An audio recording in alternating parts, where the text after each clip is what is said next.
What is up, everybody, and welcome back. I am back, and I bring friends. I like this should just be called the Scevoli Export Show and Friends.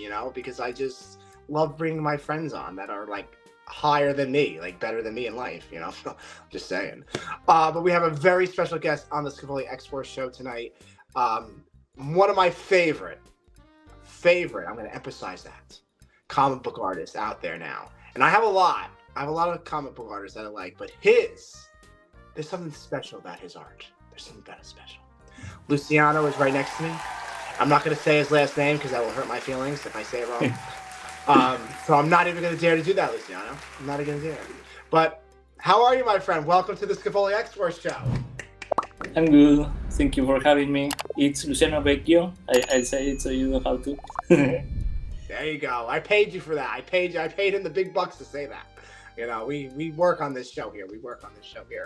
But how's everything, my friend? How are you? I'm good. I'm great. It's I'm finishing my day. I already worked today. I'm great. Oh wow, that must have been tough. How was work today, Luciano? Tell me about it. Tell me about your day. I want to know. It's really fun. I don't have like precise work hours. Like it changes every day depending on how I feel. But today I got up early. So I work in the morning, afternoon, and I got done with my page, which was a really fun one, an action page. I already finished. I have extra time for myself. And now you're here with me. Yes. I know. Isn't that sad that you ended your day with me? I know. No, my day goes on afterwards.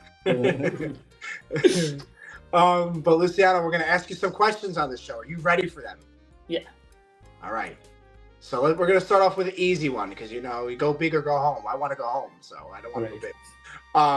So my first question to you is, Luciano, is what made you become a comic book artist? What made you fall in love with that type of artwork? Because I know it's particular because it's only a book, because I know a lot of people do paintings. I know a lot of art. I have a lot of art in my room. I don't know, you can't see it in here, but I do. But yeah, I love art. So what made you become a comic book artist? Well, I fell in love with comic books very early on. Even before I knew how to read, I had an older brother who was a comic collector. So I had his collection at home of DC Comics, Marvel Comics, Argentinian comics, all kind of stuff. And I was obsessed with superheroes mostly, but with the language, the format, everything. So I learned how to read with comics. I learned how to draw with comics. It was part of my playing. When you're little and you grab a bunch of paper and you bend it in half and start creating made-up comics. So it was always part of my playground, and I decided when I was a child, like, this is what I want to do when I grow up, and that's my secret origin story. That's your X-Men origin story. That's what it is. That's how you became a mutant, Yeah. That's cool. So how old were you when you finally figured out what you really wanted to do? It was part of my life, all my life, but around 19, after high school, I was studying graphic design. Then I jumped to fine arts. I studied animation, but what I really wanted to do was comics, and I was trying to make it happen at the same time. I started small with small publishers, independent projects, but I was very lucky to match with other collaborators and people who gave me really awesome opportunities very early on. So I got the chance to build a volume of work during my early 20s before starting getting bigger and better opportunities at DC Comics and Marvel stuff. Yeah, you're really talented at what you do. Really talented. I gotta tell you that. Thank you. You do really, really good.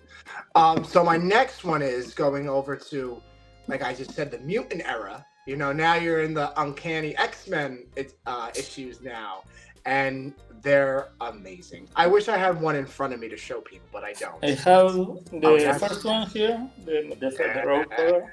Here. Right there. Rogue, my sugar. My sugar.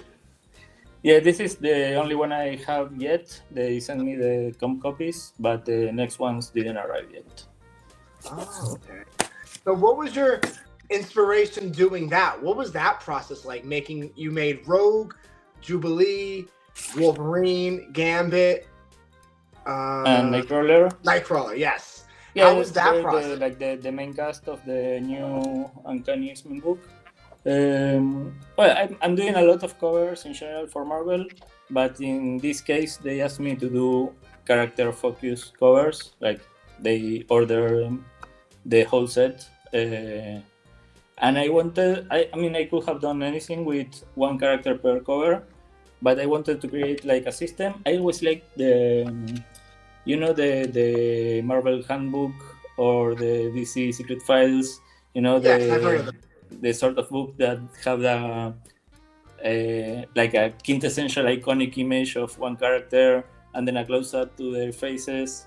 I wanted to imitate that kind of feel, like for example, like having a power pose and then a portrait. And I wanted to make it in a way that, I don't know, maybe it can expand into a series, like other artists like Russell Dotterman have their brand of covers they do all the time. Like Russell has the costume covers where he does characters in every version of their costumes. Well, I would love if this becomes a thing and I can expand like the same design of cover into any character of the Marvel Universe. That would be awesome. But even if it's just for this file, I wanted to have fun and make it a system. I also did some covers for Star Wars last year. I know you're a Star Wars fan, so I did like a system as well. It was like this Star Wars and Dr. Afra. So I like playing with this, like creating an iconic look that you can repeat with different characters. Yeah, those are really good. I don't know what I say. I wish I could draw. I just draw stick figures. It's a fun work. It is. Like you create your image in your head that you want on paper, and it's so amazing because you can get it on paper because you could draw it. Like I would probably just draw stick figures and like ugly clouds. That's just how I do it. But what is your process? Like when you sit down at the table and you're drawing this, what is your process going through? How do you create the covers that like the Uncanny ones or even the Star Wars ones that you just showed me? What is that process? Do you have a vision of what's going on with the covers in your head, like a little story? Or are you just going to go, you know what, I'm going to wing it. Let's see what happens. It depends on the project. I mean, it's different when I do comic pages, but for covers, usually what I do is try to come up with a few ideas. Like, for example, I have some more stuff. Like this is the Black Widow versus Deadpool cover. So, for example, for this one, I did 3 or 4 ideas that I present to my editors, and they pick which one to actually draw for the final cover. And in these cases, what I do is start it small with like a small sketch and trying to visualize what can work and keep it simple first because I have to run it through the editors. So the first step is very sketchy, like very simple. Doesn't take much work.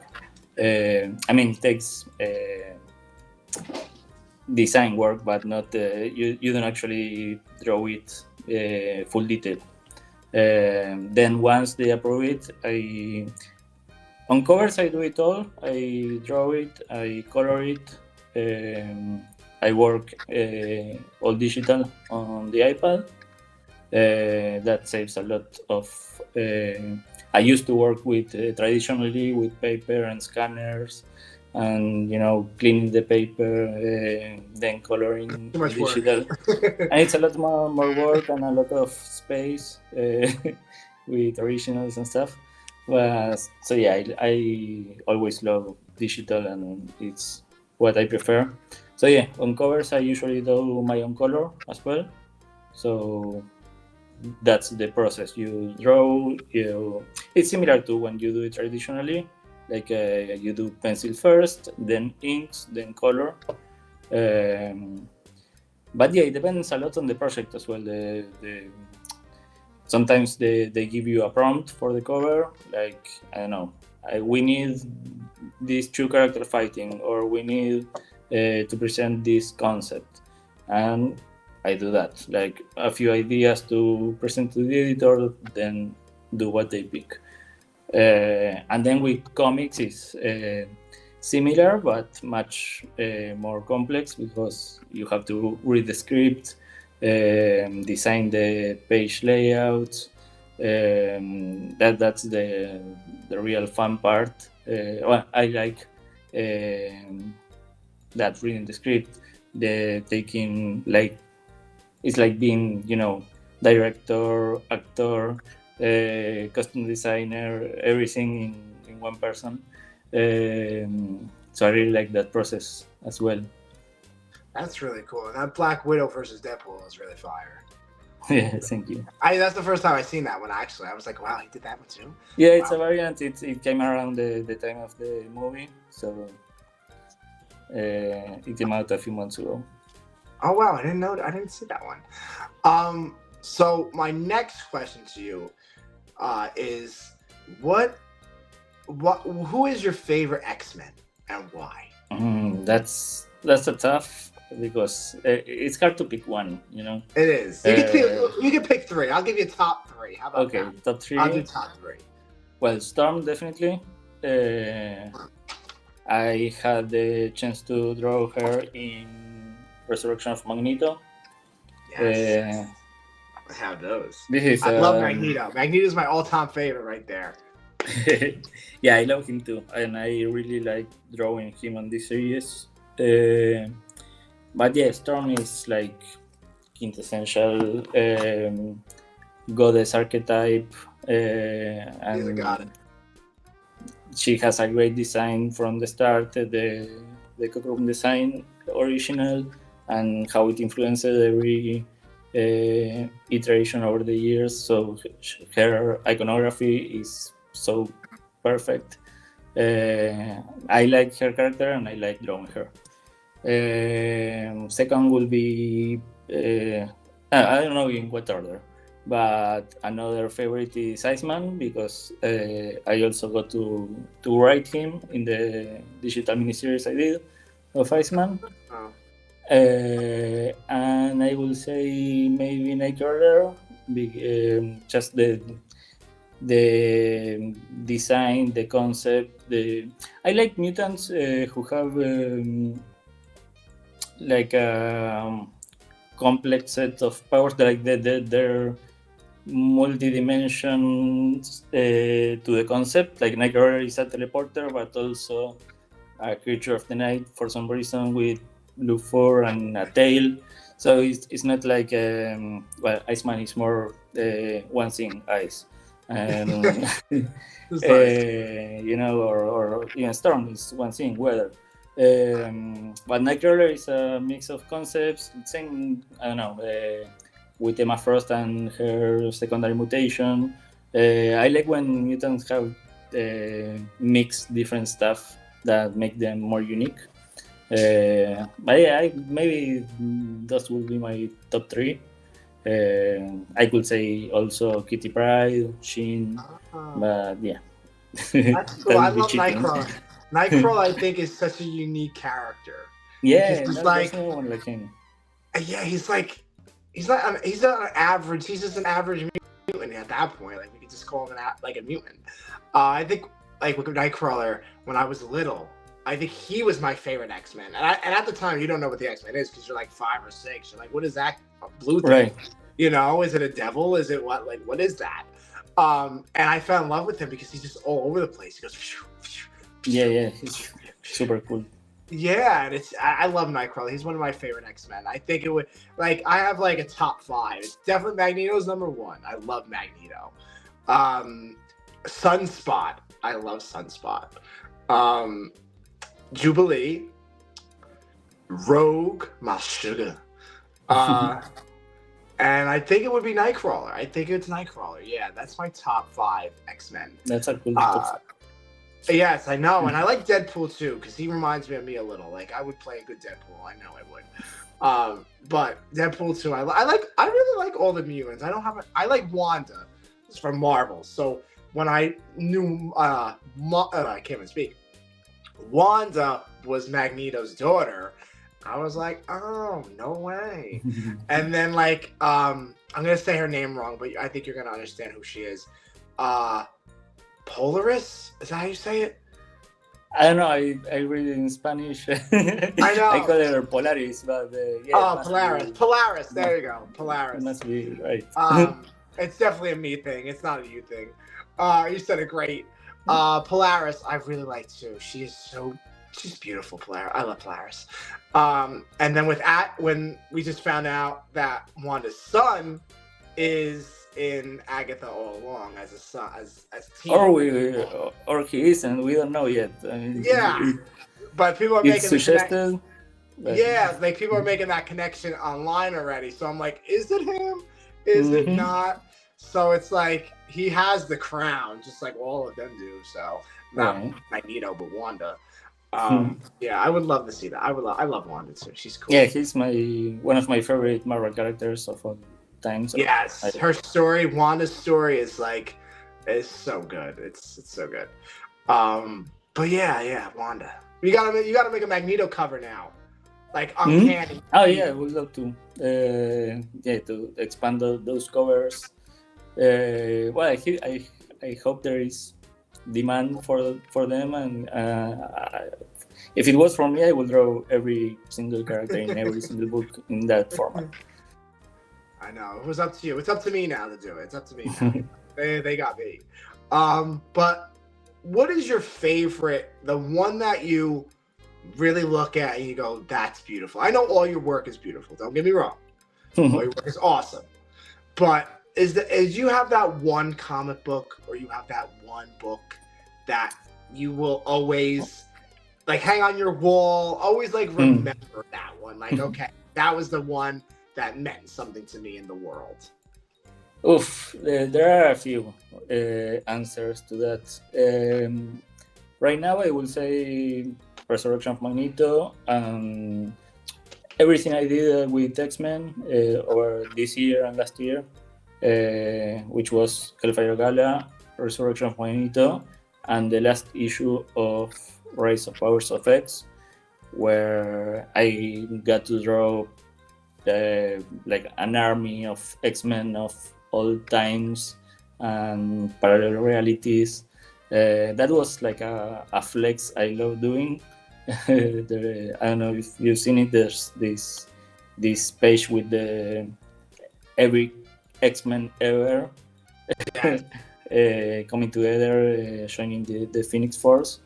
I think that's kind of new, but it's one that I really love.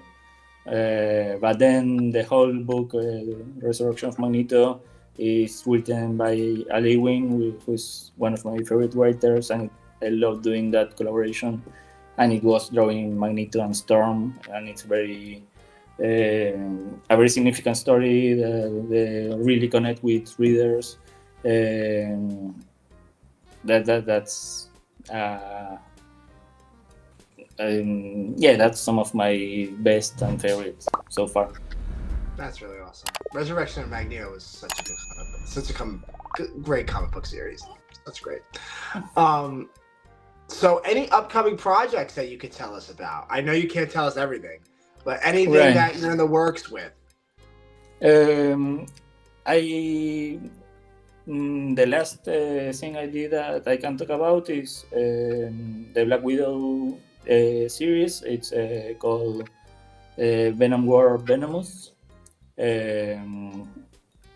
It's written by Erika Schmidt. It's Black Widow with a symbiote. It's so fun. And the last issue comes out next week. It's a 3-issue miniseries, part of the Venom War event. And what I'm doing next in comics is around that side of the Marvel Universe, but I can't say much yet. But yeah, other than that, I'm doing lots of covers. What else yeah, there's no much else in the future I can talk about. I'm part of an anthology that is on Kickstarters right now. It's called let me get this right. Young Men in Love, second volume. It's an anthology of queer creators, and it's on Kickstarter right now. And then even if it's not new, my creator-owned book, Sereno, is on the Halloween sale of the publisher, CEX publisher. So that's what I have in the air right now. That's awesome, and I will put all the links to those things in the bio. Awesome. Okay. But my final question to you, Luciano, is that if anybody out there is listening to this or watching this, what is that one piece of advice that you would give that kid or adult or my age? You know, we're 25 and we're lonely. You know, we're lonely out here. That piece of advice if they want to become a comic book artist. What is that advice that you could tell them that if they're watching this is your inspiration? Yeah, I'm not great at giving advice, or like I don't teach. I don't I don't like speaking about people's work.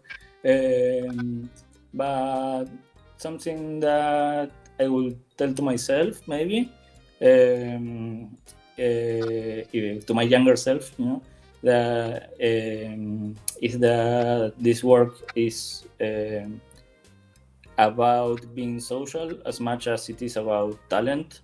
You know, you have to develop your talent, but you have also to develop your social skills, and is what makes the work happens in whatever way works for you, be it an online presence or going to conventions or taking classes and be among peers.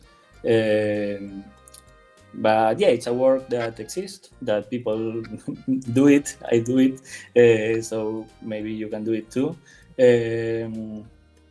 But it's not just the talent; it's a whole package of things, and it's really interesting. It's hard to communicate how to, you know, navigate this workspace, and it changes all the time. Like what I did when I started doesn't apply anymore. 20 years later, so it's not like that kind of advice like you should do this and this. You have to figure it out. It is part of, and you have to deal with frustration as well. You know, you can't give up the first rejection because you get many over the journey. But yeah, you also get opportunities, luckily, if you're lucky, and you have to make the most of it. Gotta make it fun. Yes. Fun. Yeah, that's also important, like keeping it fun, keeping, you know, like connected to the joy of it, and try to and I try to not overexploit myself, or you know how this current world tries to push us to always be productive and be relevant and be pushing to the limit all the time. And I think